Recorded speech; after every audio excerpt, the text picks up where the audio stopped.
En cette période de confinement, il est important d'alterner aussi bien les responsabilités et les divertissements. Or, ça tombe bien, côté divertissement, un très grand nombre d'œuvres de fiction traitent, avec plus ou moins de fidélité, l'histoire au programme de seconde. Bien évidemment, il ne s'agit pas de cours, ni même de fiction respectant scrupuleusement l'histoire, mais simplement de se divertir tout en se familiarisant avec des repères, des noms, des contextes, des événements, que l'on va retrouver dans le programme d'histoire, et donc apprendre ensuite plus facilement sans se prendre la tête.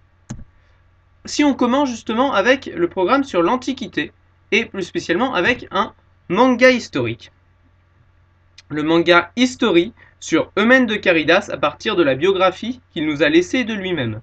Donc c'est un personnage au service du roi Philippe II de Macédoine puis de son fils Alexandre le Grand. Dans ce manga, un arc d'une vingtaine de chapitres, entre le chapitre 75 et 84, montre l'opposition entre la monarchie macédonienne de Philippe de Macédoine et la démocratie athénienne à cette époque sous l'impulsion de Démosthène. Notons au-delà que Oliver Stone a aussi réalisé un film sur Alexandre le Grand qui se veut très scrupuleux, historique aussi bien sur les événements que sur plein d'éléments de détail, de décors, d'équipements, mais dont les incertitudes sur les personnages, qui sont du coup laissés à la libre imagination du scénariste, ne sont pas forcément très bien écrits pour le scénario. Mais ça reste un très bon film et un des plus scrupuleux historiquement que je pourrais vous présenter ici. Concernant le manga History, il n'est pas encore légalement licencié en France, mais vous pourrez le trouver assez facilement sur des sites de fans qui l'ont traduit en français à l'heure où je vous parle. Arte a aussi réalisé deux fictions sur l'histoire antique, une sur Athènes puis une sur Rome, ce qui nous permet de faire la transition, qui sont réalisées sur le même principe. À chaque fois, c'est en deux épisodes sur un moment charnière autour de deux batailles clés. Le premier, Au nom d'Athènes, adapte les guerres médiques avec la bataille de Marathon et de Salamine, qui fait d'Athènes la grande cité qui domine ensuite la période de la Grèce classique. Mais ce docu-fiction n'est pas forcément excellent sur le terme du montage, ce qui a permis néanmoins à la chaîne Arte d'en tirer des leçons pour tourner le bien meilleur Destin de Rome, qui lui adapte là aussi une période très classique qui est celle de la fin de la République et du passage à l'Empire avec la mort de César, en tournant autour cette fois-ci des batailles de Philippe et d'Axium. Ces documentaires ont d'ailleurs été légèrement remontés, surtout l'introduction, par une chaîne américaine, National Geographic, y compris dans sa version française, pour mettre un peu plus l'accent sur la bataille et moins sur le côté documentaire historique.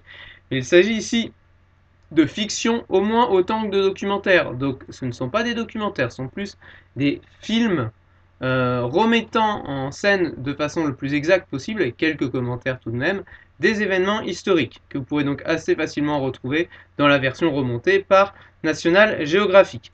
Le Destin de Rome étant, comme je vous l'ai dit, le meilleur d'entre eux, qui traite les mêmes événements qu'une autre série, que vous pourrez regarder quand vous aurez l'âge, qui est la série Rome. En attendant d'avoir l'âge, je vous conseille aussi, exactement sur la même période, l'excellente production réalisée par Confession d'Histoire, que vous pouvez voir gratuitement sur YouTube. Pour passer au chapitre 2, sur cette fois le monde médiéval. Il y a une très bonne production sur le monde médiéval occidental, une production adaptée du roman britannique de Ken Follett, Les Piliers de la Terre, en 8 épisodes, qui met en scène aussi bien les conflits seigneuriaux, la vie dans les monastères et la construction des cathédrales au Moyen-Âge, la vie dans les campagnes autour des foires et des lieux centraux dans les campagnes médiévales. Une suite a été tournée elle aussi en 8 épisodes, elle est très bien, même si elle n'égale pas Les Piliers de la Terre. A noter qu'il existe aussi une mini-série française, La Commanderie, qui, elle, est une fiction originale, peut-être un peu moins bonne, mais qui montre tout aussi bien, si ce n'est mieux, la vie dans les campagnes autour des monastères ou des seigneuries de manière générale au Moyen-Âge. Pour ce qui est des contacts avec les autres civilisations méditerranéennes, il y a bien évidemment la super production de Ridley Scott, Kingdom of Heaven, avec un casting d'acteurs pléthorique, d'acteurs très connus, dont vous avez quelques éléments à l'écran. Alors Kingdom of Heaven, c'est un film qui adapte très librement l'épisode de la reprise de Jérusalem par Saladin. Si les grands événements historiques sont bien respectés, la série prend énormément de liberté avec l'histoire pour les besoins du scénario, mais de façon souvent assez intelligente. Je vous mets une critique en référence à l'écran qui commente cela très bien et je vous la conseille très fortement. Sur les événements qui se passent immédiatement après, d'ailleurs, vous avez la série britannique Chef de guerre, produite par la BBC, qui a fait un épisode sur Richard Cœur de Lion face à Saladin, qui montre très bien ce qui se passe après Kingdom of Heaven, et cette fois en étant parfaitement respectueux de l'histoire jusqu'au moindre détail. Là aussi, Confession d'Histoire nous a proposé quelques productions que je vous recommande chaleureusement et qui sont disponibles gratuitement sur YouTube. Néanmoins, il est très difficile de trouver des films de bonne qualité. Il y a quelques productions dans les pays concernés, mais pas toujours de bonne qualité, sur le monde musulman, qui est très hétérogène à l'époque, ou l'Empire byzantin. Des productions très moyennes, assez anciennes, du cinéma américain sur l'Espagne musulmane et la reconquête espagnole, comme Le Cid. Il y a aussi eu Averroès, qui a été mis en avant à Cannes, je ne l'ai pas vu. Je ne sais pas s'il respecte l'histoire, tout comme là où le Cid n'est pas forcément intéressant, je sais que Le Destin, film sur Averroès, met en avant la tolérance face à l'intolérance religieuse, je ne sais pas ce qu'il vaut historiquement. Beaucoup plus récemment, vous avez aussi Le Prophète qui ne vaut absolument rien historiquement, que ce soit dans les événements, dans les sociétés qui montrent, il reprend juste quelques vagues noms de personnages historiques, sinon il tombe dans le cliché hollywoodien débile le plus total. Donc historiquement, il ne vaut rien. Si l'on veut trouver en fait des fictions historiques de qualité sur les mondes un peu plus lointains, il faut se tourner vers la série de Netflix Marco Polo, et aussi sur une autre série sur le même sujet un peu plus modeste, mais peut-être un poil plus historique, mais aussi un peu plus ancienne. Toutes les deux qui adaptent là aussi l'autobiographie de Marco Polo, marchand vénitien, donc de la ville de Venise, au programme de seconde, justement d'histoire médiévale, qui remonte la route de la soie jusqu'en Chine à l'époque où celle-ci est dominée par les Mongols. Mais du coup, on s'éloigne un peu du sujet qui est le monde musulman et l'Empire byzantin. Et à propos de Grand Voyage, passons au film sur les grandes découvertes et le chapitre 3 de Seconde. Vous avez bien sûr 1492, qui est le film tourné à l'occasion des 500 ans de la découverte de l'Amérique par Ridley Scott, avec Gérard Depardieu dans le rôle de Christophe Colomb. Le film a assez mal vieilli et montre ça de façon assez crue. Je l'ai vu il y a longtemps, pas forcément le plus passionnant, même s'il a le mérite quand même de traiter la question de façon assez profonde. Je vous conseille davantage le film Mission avec Jeremy Irons et Robert De Niro, qui cette fois suit deux jésuites, donc des moines, pas forcément pacifiques, comme on le voit dans le film, souvent qualifiés de façon exagérée de moines guerriers, mais en tout cas ce sont des moines assez actifs et qui n'ont rien de personnages priant dans des monastères, qui vont au contraire aller dans l'Amazonie, convertir et protéger les Indiens, notamment face à la progression et la conquête des Portugais dans le Brésil, puisque ce film se passe au Brésil portugais. Alors qu'il montre plus la lutte face aux troupes brésiliennes que face aux marchands d'esclaves, contre lesquels les jésuites ont organisé la défense des communautés indiennes. C'est un film très intéressant qui est conseillé par les profs d'histoire aux étudiants de licence notamment. Donc, film très intéressant. Vous avez aussi plus anecdotique le film Rouge Brésil qui adapte là aussi très librement par une mini-série France Télévisions des tentatives françaises, une des deux tentatives françaises pour être précise, de colonisation du Brésil qui a vraiment eu lieu. Le film est sympathique, même si bien sûr il romance énormément les événements historiques. Pour revenir à la série Chef de guerre de la BBC, vous avez un épisode sur Cortés, le plus important des conquistadors, responsable de la conquête américaine du continent, de la conquête espagnole du continent américain, et plus précisément dans son cas du Mexique et de sa capitale, Tenochtitlan, qui était la capitale de l'Empire aztèque. Spielberg fait aussi une série sur Cortés qui s'apprête à sortir, peut-être même déjà sortie à l'heure où je vous parle. Je ne l'ai pas vu, je ne sais pas où il en est, et surtout si elle va être traduite en français et disponible sur des plateformes à courte échéance. Concernant cette fois la Renaissance, et donc le chapitre 4 de Seconde. On ne peut éviter de parler de la chute de Constantinople. Et pour ça, il faut naturellement se tourner vers les séries turques, qui sont très prolifiques et bien distribuées au sein du monde arabe, où l'on trouve de nombreuses productions à la gloire de l'histoire turque et notamment de l'Empire ottoman, des productions aux accents très nationalistes, déformant souvent l'histoire, mais je vous rassure, hein, pas plus que de nombreux films de guerre américains aux accents patriotiques. C'est pourquoi je vous conseillerais plutôt un docu-fiction historique, qui est disponible apparemment sur Netflix, qui traite du même sujet en 4 épisodes, qui est par contre assez orienté documentaire. Contrairement aux autres docu-fictions dont je vous ai parlé, qui sont vraiment des fictions, avec un petit aspect documentaire, là l'aspect documentaire et fiction joue un rôle assez équilibré. Donc il a un côté plus éducatif. Sur la Renaissance elle-même, vous avez bien évidemment les deux productions sur les Borgia. Une qui est franco-allemande, produite par Canal+, même si elle a été produite en anglais. L'autre qui est anglo-saxonne, alors de production canadienne, canado-irlandaise ou canado-hongroise, je ne sais plus, mais en tout cas qui a été financée et diffusée d'abord sur des médias américains.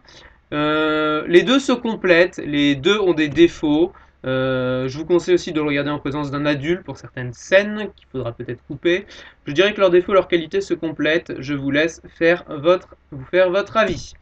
Je vous conseillerais donc plus explicitement la série Médicis, qui traite à la même époque de la Renaissance à Florence, au lieu de la Renaissance. C'est une excellente série, un bon divertissement. Je n'ai vu que la première saison. Je ne sais donc pas comment elle évolue. Mais c'est une excellente série qui adapte bien l'histoire, même si elle prendra des libertés comme toujours, et qui est aussi très palpitante en tant que divertissement. Quelques générations plus tard, toujours à Florence, vous avez la beaucoup plus fantasque série Da Vinci Démon, qui est une version totalement fantaisiste de Léonard de Vinci en savant fou, démêlant des complots et des prophéties mystiques. Donc le scénario n'est bien sûr absolument pas historique. Par contre, l'arrière-plan et le contexte de la Florence du XVIe siècle est assez bien respecté autour de Laurent le Magnifique, de la conjuration des Pazzi qui essayait de l'assassiner, qui a assassiné son frère, des tensions entre Florence et le pape, des condottières, les seigneurs de la guerre de l'époque, voire même dans la dernière saison du premier débarquement ottoman en Italie, qui a vraiment eu lieu, même s'il est très exagéré dans la série, notamment sur le plan technique. Bon, une série à ne prendre que pour son contexte d'arrière-plan. Sur la réforme protestante, vous avez bien évidemment un film germano-américain sur Luther et la réforme protestante. Je ne l'ai pas vu, je ne peux pas avoir vu toutes les fictions que je vous présente, mais d'après son synopsis, elle respecte plutôt bien les événements avec certaines exagérations notables et une volonté de simplification moraliste comme beaucoup de fictions américaines en fait. Toujours sur les formes protestantes, pas spécialement luthériennes, puisque les courants sont multiples, et sur ce qui a permis son succès, à savoir son adoption par un certain nombre de princes. Vous avez la série Tudor, qui montre l'instrumentalisation de la réforme protestante au service du roi d'Angleterre, et donc la réforme anglicane. La série est assez réputée, une des premières grandes séries historiques. Pour quelque chose de plus sérieux mais plus sobre, vous avez la série anglaise Wolf Hall, qui montre les mêmes épisodes, mais davantage vus du côté des réformateurs, donc dans l'ombre du roi. La série est peut-être plus intéressante, mais un tout tantinet moins passionnante. Plus anecdotique, vous avez un film qui traite aussi de ce sujet, mais où l'aspect religieux et lié au programme est moins important. Je vous le mets quand même en référence. Sur le chapitre 5, concernant l'affirmation de l'État royal dans le royaume de France. C'est un chapitre sur une période plus large. On observe à peu près la même chose que ce que je vais vous commenter sur l'ensemble de cette vidéo, à savoir que plus on avance dans le temps, plus il y a de production. Ce chapitre est naturellement divisé en deux grandes parties. La première sur le renforcement de l'autorité royale, à la fin du Moyen-Âge, avec les officiers royaux et l'administration royale, puis un passage vite pendant la guerre de religion, et une deuxième partie avec l'absolutisme, notamment sous Louis XIV. La première partie est donc assez peu traitée. Le renforcement de l'administration royale ne passionne pas les scénaristes et le public, à une époque où les scénaristes préfèrent justement adapter des éléments de l'époque plus passionnante que peuvent être la guerre de 100 ans pour la fin du Moyen-Âge ou la Renaissance pour les siècles suivants. Vous avez bien un film sur Louis XI qui traite un petit peu du sujet mais qui n'est pas très intéressant. En revanche, sur les guerres de religion, vous avez plus de productions, notamment La Reine Margot et une adaptation plus récente sur Henri IV, qui adapte à peu près les mêmes éléments mais modernisés, qui ont tous les deux le même gros défaut, c'est qu'ils adaptent très mal l'histoire, notamment parce qu'ils sont tous les deux inspirés du roman d'Alexandre Dumas, qui pensait bien faire à l'époque, mais s'est laissé tromper par des sources de seconde main. Et de ce qu'on sait aujourd'hui des événements, ça s'est assez peu passé comme ça. Les fictions sur la reine Margot cherchent à donner en effet une vision moraliste de ce qui s'est passé et à mettre la Saint-Barthélemy et les massacres sur le dos des derniers rois Valois et de Catherine de Médicis. Or on sait que le jour de la Saint-Barthélemy, ils ont plus perdu le contrôle de la situation qui leur a totalement échappé, plus qu'autre chose. Je vous conseille par contre davantage le docu-fiction produit par France Télévisions dans leur petite série sur ce jour où tout a changé, sur l'assassinat d'Henri IV. Les spécialistes trouveront toujours à redire à ce genre de trucs et de docu-fiction sur lequel on verra des imperfections, mais il est beaucoup plus intéressant et beaucoup plus juste historiquement, notamment pour des néophytes qui découvrent le sujet, que les adaptations de la reine Margot. Sur la période suivante, où les productions commencent à se multiplier de façon assez incroyable sur Louis XIII et Richelieu, on trouve une pléthore de films et de séries qui sortent toutes les décennies, et ça pour une excellente raison, c'est que comme pour les guerres de religion, ils sont inspirés d'un roman d'Alexandre Dumas, Les Trois Mousquetaires. Les Trois Mousquetaires, lui, ne respectent pas du tout l'histoire. Si vous voulez en voir un, je vous conseille néanmoins la très sympa et très bonne adaptation de la BBC The Mousquetaire, qui ne respecte pas plus l'histoire que les autres, mais qui est excellente. Par contre, les mousquetaires étaient des nobles, pas aussi proches du peuple qu'on aime le montrer dans ces films et séries. Ils ont d'ailleurs participé en tant que troupe royale d'élite à des répressions de révoltes paysannes et fiscales. Quant à Richelieu, ce n'était pas l'ennemi comploteur de Louis XIII, mais bien son plus fidèle serviteur et son âme damnée, d'où la mauvaise réputation qu'il a gardée. En revanche, sur Mazarin, il y a là aussi une bonne fiction, peut-être un peu plus lente, qui était adaptée sur La Reine et le Cardinal. On y trouvera toujours des défauts, mais elle met bien en avant Mazarin, le renforcement de l'autorité royale et les contestations, ou plutôt oppositions lors de la fronde des nobles et de certaines municipalités contre ce renforcement de l'autorité royale. Sous Louis XIV et Versailles, c'est une autre histoire. On peut bien sûr citer la série de Canal+, Versailles, à laquelle je n'ai pas accroché personnellement, mais qui a plutôt une bonne réputation en tant que série, à part son côté peut-être un peu kitsch, mais comme d'autres séries que je vous ai présentées ici, qui par contre adapte assez librement les faits, donnant une importance démesurée à Versailles dans les ambitions de Louis XIV, c'est normal, c'est le thème de la série. Donc un bon divertissement qui, comme beaucoup de divertissements historiques, vous sensibilise à des lieux, à des repères, à des dates, mais qu'il ne faut pas prendre au pied de la lettre.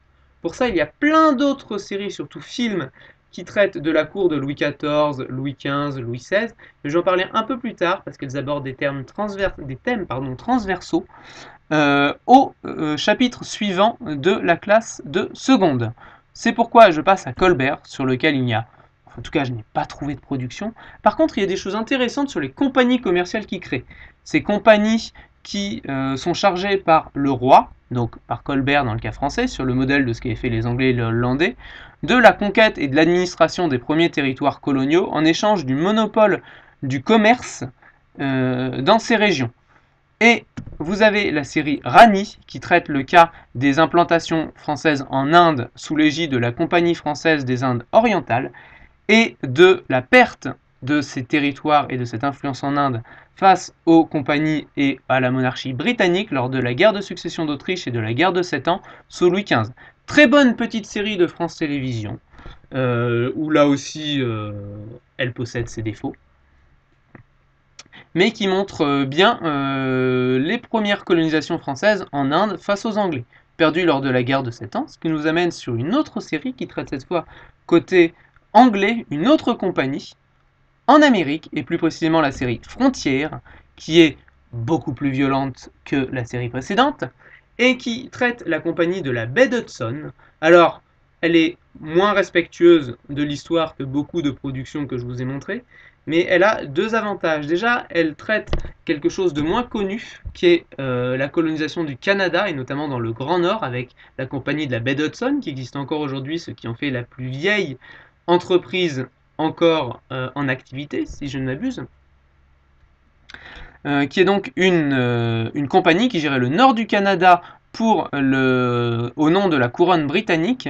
Canada qui a été définitivement conquis par les Anglais à l'occasion du même conflit que la conquête britannique de l'Inde sur les Français, la guerre de 7 ans, que vous pouvez d'ailleurs voir, donc vous pouvez voir le conflit, ou une petite partie du conflit dans le film sur le dernier des Mohicans, qui est sympathique.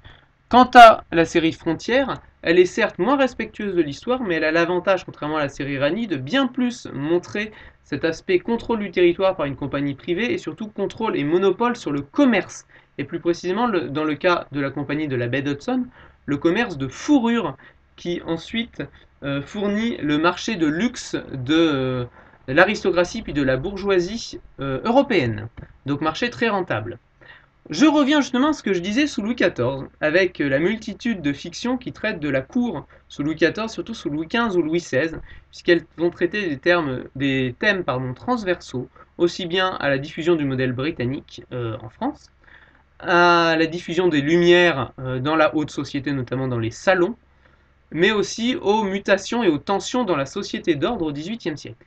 Et pour cela, je ne peux passer à côté de l'excellente série Nicolas Le Floch, avec quelques épisodes qui sont sortis chaque année, de la longueur d'un téléfilm, qui montrent les différents aspects de la vie parisienne au XVIIIe siècle à travers des enquêtes, aussi bien à la cour du roi Louis XV puis Louis XVI dans les derniers volets, que les salons aristocratiques où se diffusent les Lumières, mais aussi des endroits moins recommandables et les bas-fonds parisiens qui permettent de côtoyer riches et pauvres à Paris, thème d'études obligatoire en classe de seconde. Donc excellente série que je vous conseille aussi bien sur le plan pédagogique que simplement sur le plan du divertissement. Vraiment, je vous la conseille.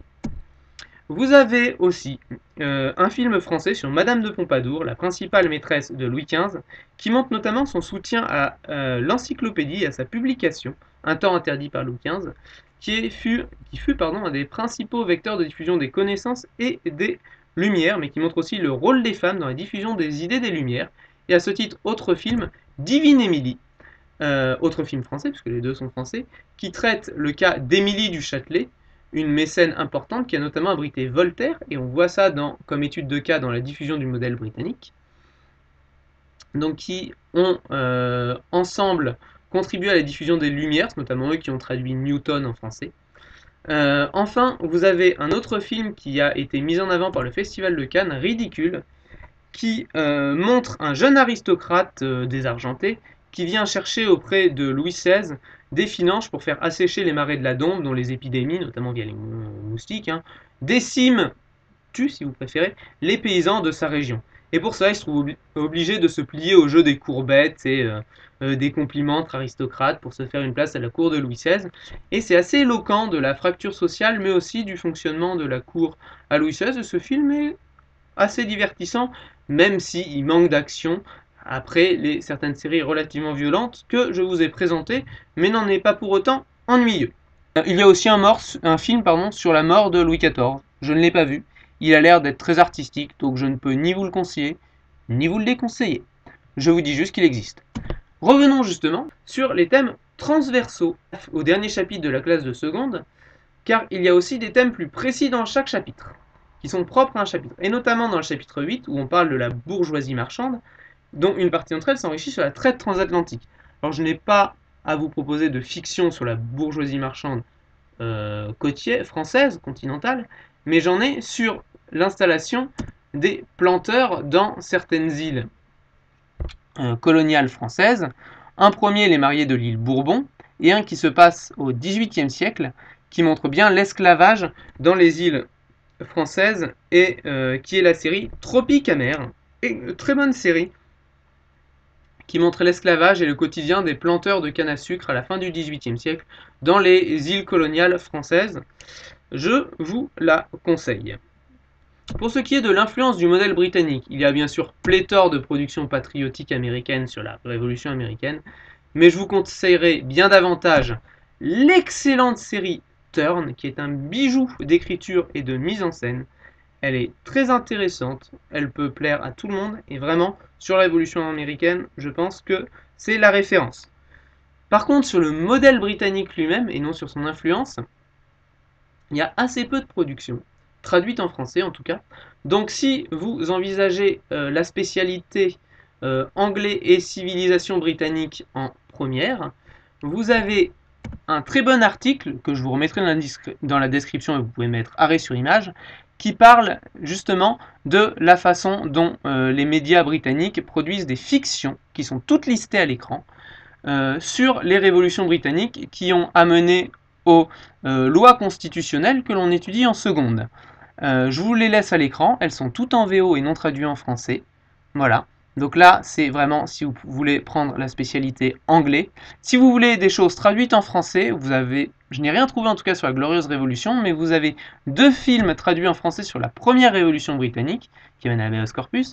Alors, je ne les ai pas vus, j'ai pas pu voir tout ce que je vous propose. Donc je ne peux pas vous dire ce qui valent historiquement, mais le premier d'entre eux, La mort du roi en français, sorti en 2003, part du coup de la mort du roi qui est exécuté lors de cette révolution.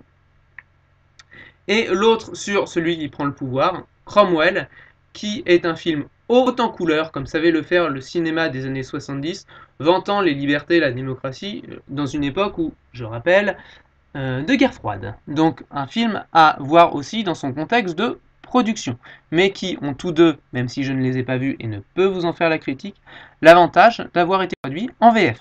Si vous envisagez l'option langue et civilisation, espagnol, vous avez d'excellentes productions espagnoles sur le renforcement de l'État royal espagnol, donc, avec la série Isabelle, qui est une grosse série de plusieurs saisons sortie en Espagne et qui, je ne crois, pas été traduit en français, même si j'ai vu qu'elle allait sortir sur certaines plateformes, je sais plus si c'est Amazon ou Netflix, donc qui raconte, donc je ne l'ai pas vu, hein, vu que elle n'est pas disponible en version sous-titrée, qui raconte le quotidien de la reine Isabelle de Castille, qui achève l'unification de l'Espagne par son mariage avec Ferdinand d'Aragon, l'autre gros royaume espagnol, et la conquête du dernier royaume musulman d'Espagne, l'année de la découverte de l'Amérique.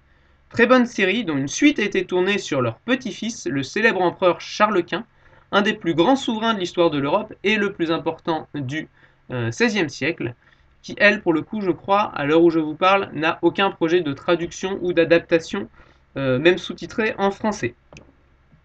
En revanche, traduit en français non plus le XVIe siècle, mais le XVIIe siècle, le siècle d'or espagnol, 2 adaptations des romans historiques espagnols du capitaine Alatriste.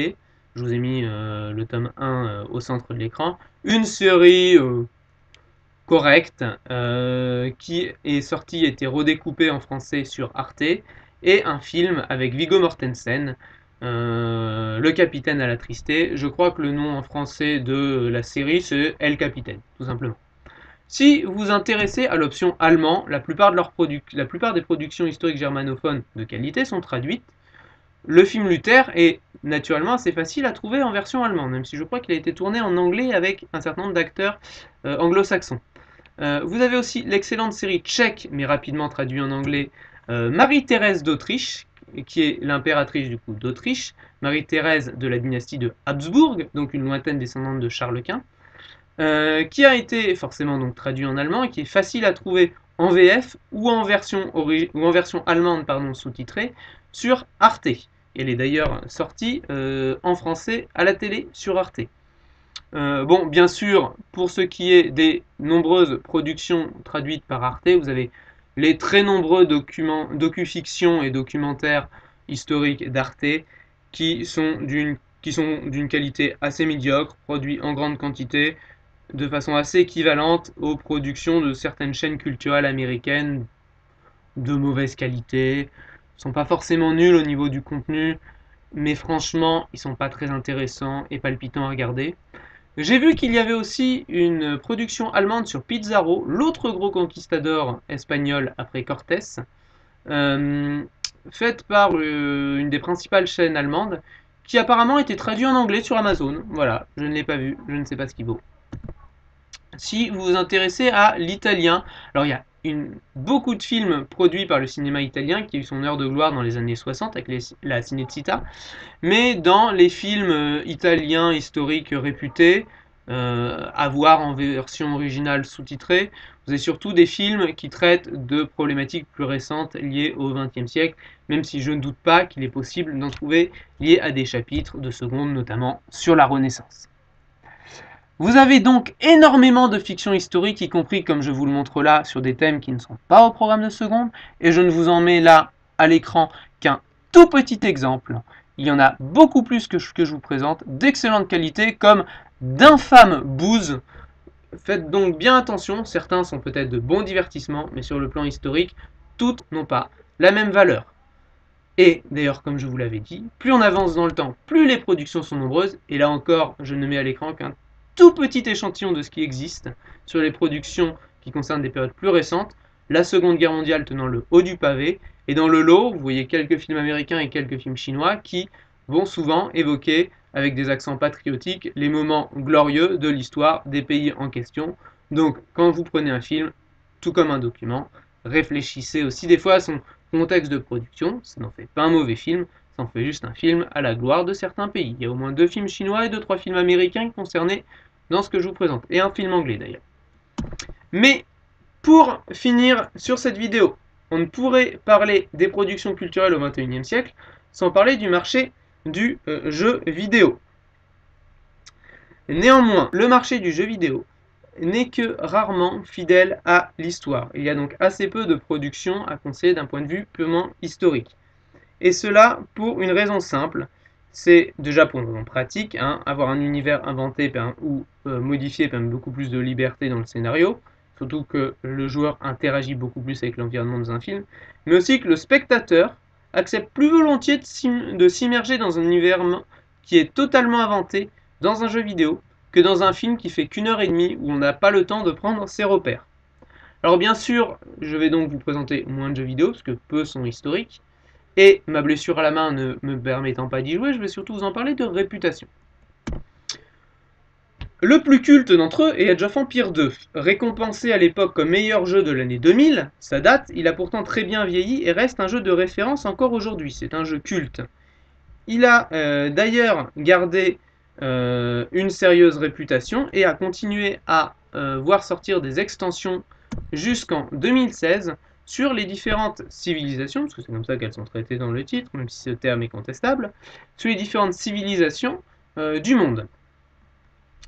Il a tellement bien vieilli qu'il est ressorti en grande pompe avec un nombre de ventes assez impressionnant pour une sortie d'un vieux jeu. En version HD en 2019, ça fait grand bruit, y compris dans le milieu du jeu vidéo, mais aussi, il faut l'avouer, à but promotionnel du prochain opus qui je crois doit bientôt sortir. Concernant les jeux vidéo, on ne peut pas éviter de parler, lorsqu'on parle de jeux vidéo historiques, des Total War, autre jeu de stratégie qui se veut très historique et est souvent patronné par le magazine Historia. Sur le programme de seconde, pour l'Antiquité, on a les Total War Rome et Rome 2, que je connais assez peu, qui abordent du coup l'Antiquité romaine, mais aussi d'autres aspects de l'Antiquité grâce aux nombreux DLC qui sont sortis, Rome 2 étant un jeu assez récent et encore d'actualité, je crois, avec des DLC récents, qui traitent aussi bien de royaumes africains, asiatiques et de la Grèce, puisque la carte du jeu, en fonction des campagnes, s'étend assez loin, au-delà du bassin méditerranéen, jusqu'aux portes de l'Inde. Tous les royaumes et toutes les factions jouables dans le jeu étant des vraies factions, adaptées plus ou moins fidèlement, en fonction aussi de l'équilibrage du jeu. Précision quand même avant de continuer. Tous ces Total War ne sont pas autorisés à partir de 12 ans, notamment certains DLC. Vérifiez donc avant de les mettre entre toutes les mains, et notamment celles de vos enfants, les limites d'âge. Je disais donc ce Total War sur la période médiévale. Les Total War intitulés Médiéval et Médiéval 2, là aussi avec des DLC, là aussi avec une carte qui s'étend assez loin à l'est et qui ne traite pas que les civilisations, plutôt, je préfère ce terme, les espaces occidentaux, comme les films que j'ai pu vous présenter. Sur les chapitres plus récents, vous avez sur le XVIIe, surtout XVIIIe siècle, le Total War Empire, qui traite non seulement des luttes entre monarchies européennes, mais aussi de leurs luttes outre-mer et de tous les territoires avec lesquels ils sont plus ou moins en contact. Un jeu donc assez complet, même si là encore, on relèvera toujours des erreurs historiques, mais ça reste un jeu. On ne peut parler de jeu historique sans évoquer Kingdom Come, qui est assez récent, qui a dû sortir il y a 1 ou 2 ans seulement au moment où je vous fais cette vidéo, qui a fait toute sa communication sur le fait de respecter le plus fidèlement possible l'histoire. Donc ce jeu raconte une histoire qui se passe à la fin du Moyen-Âge en Bohême, dans le Saint-Empire romain germanique. A noter que des critiques ont aussi émergé, des critiques à relativiser, puisque le jeu est quand même très fidèle historiquement, même si on y trouvera une ode à la gloire de l'histoire de la Bohême médiévale, donc de l'histoire tchèque, et quelques critiques qui ne remettent pas en cause la qualité historique du titre en question. Pour finir, je vous rappelle du coup que la plupart de ces jeux sont des divertissements et qu'ils ne sont pas toujours fiables historiquement. La plupart des jeux n'adaptent vraiment que très mal l'histoire en prenant de trop grosses libertés avec l'histoire, mais s'il y a parfois un domaine dans lequel ils sont compétents, ce sont les décors. Les Assassin's Creed par exemple, qui n'adaptent mais alors pas du tout fidèlement l'histoire, que ce soit dans leur scénario, les sociétés qu'ils adaptent, etc., ne sont absolument pas à prendre comme une référence. On fait de très très gros efforts de modélisation, même si les connaisseurs se sont amusés à les éplucher en détail pour relever la fenêtre ou le clocher d'église qui n'avait pas été construit avant quelques années au moment où se passe l'opus. Vous avez un opus sur les croisades que je vous déconseille, un opus là aussi sur Florence, Venise et Rome de la Renaissance, un opus sur la Grèce antique qui prend des tours fantastiques, comme les autres opus d'ailleurs, même si c'est plus modéré, un opus sur la Révolution française, je crois aussi un sur les Caraïbes au XVIIIe siècle et l'Amérique latine à l'époque de la colonisation espagnole. Faites votre marché, mais ces jeux ne sont intéressants historiquement que pour les décors. Attention néanmoins, certains de ces jeux sont interdits aux moins de 16 ans, voire aux moins de 18 ans. Donc vérifiez bien les limites d'âge de chacun de ces jeux avant de les mettre entre toutes les mains. D'autant plus que, comme j'ai dit, ils ne sont pas forcément très intéressants sur le plan purement historique. Sur ce, je vous souhaite un bon confinement à tous en cette période de SRAS-CoV-2. N'oubliez pas que tout ce que je vous ai donné ne sont que des divertissements que vous pouvez regarder ou non, histoire de trouver des repères qui vous permettront, sans vous prendre la tête ensuite, de les repérer et d'apprendre plus facilement en cours d'histoire-géographie. Et n'abusez pas non plus des écrans dans cette période de confinement.